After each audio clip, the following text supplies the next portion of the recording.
Ito yung belly tuna. Ayan. Nilagyan ko ng tanglad.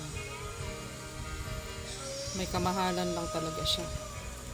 Alam mo naman pag tuna, mahal. Mahal dito sa Pampangang tuna. Pero favorite ko kasi kaya ayan.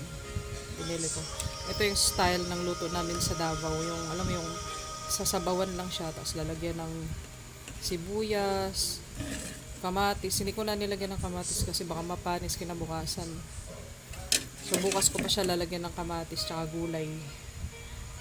Nilagay ko na lang muna tanglad, saliin, Kapampangan.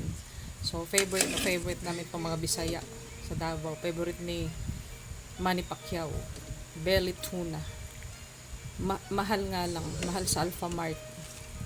Meron din sa Alphamart kasi pero frozen na siya, pero masarap pa rin.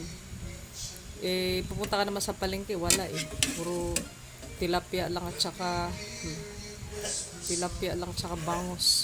Minsan hindi sila nagtitinda ng tuna kasi nga mahal. So favorite ko kasi siya kaya binili ko na lang sa Alphamart. Parang dalawang karne lang siya.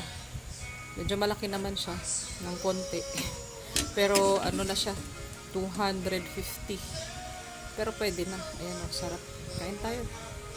Pero bukas ko pa to ulam. Kasi tuwing gabi nagluluto na ako din kinabukasan kasi late na ako nagigising. So ayan, naka-prepare na yung ulam namin kinabukasan. Okay. Yummy, mainit-init pa yan o. Kumukulo-kulo pa. Sarap. Let's eat.